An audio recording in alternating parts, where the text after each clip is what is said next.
My thinking is that public radio deserves continued support from the federal government, but on the other hand, I'm thinking if public radio can get more support from the membership, it won't be under pressure from the federal government to turn as right as the federal government is going, and as conservative as the federal government wants to make national public radio. Well, I'll tell you, let's sort of unwind for a little bit the perceived politics of what's going on inside the Beltway from the quality of your question. The fact of the matter is, at least in our judgment at WHYY, any civilized society that wants to have a high quality of life, high standard of living, needs a robust source of trusted news and information. And we think those of us in public media,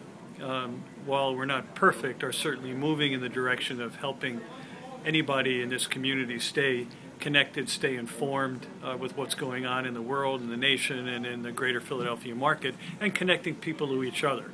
And you're absolutely right. A precondition for being able to do that is to secure enough funds from all kinds of sources, right, to keep that kind of public media service going.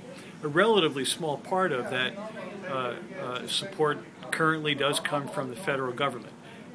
Every little bit helps, so I'm not going to diminish the value of the federal government's contribution, but it is by no means, shape, or form in the Philadelphia area the single biggest expression of support. The single biggest expression of support does come from individual viewers of our TV service or listeners of our radio service or users of our web services. In fact, if you added all that silly stuff up, what you come to pretty quickly is about 62% of our free cash flow at WHYY comes from hundreds of thousands of contributions, charitable contributions, typically small, under $100 a year, that are made from households to WHYY. The next biggest chunk of support comes from sponsors. They tend to be foundations and corporations, and then the smallest source of support is the federal government.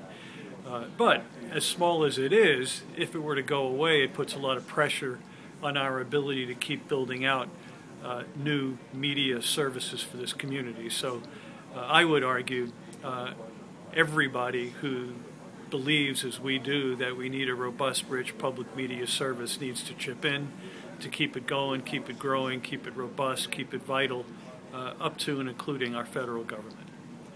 Now, does the potential drawback from the federal government move you into a position of having to rely more on corporate sponsorship, and is there a drawback to looking to corporate sponsorships who actually have a commercial agenda for their messages? Well, it's an interesting question. It's an important question. Absent the right kind of culture in any media company, anyone or any entity that supports that media company could attempt to influence the kind of coverage that we offer an audience.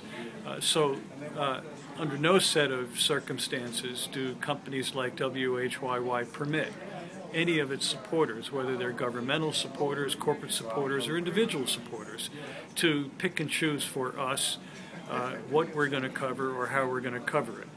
That's a non-negotiable aspect of our brand of journalism, and every once in a while, great once in a while, have to turn down some support because it could compromise the quality of that editorial standard. So our experience is, and our brand character is, such that we just simply don't compromise, don't negotiate on the preservation of our journalistic integrity, and we allow our reporters and our journalists to make those decisions, not our funders.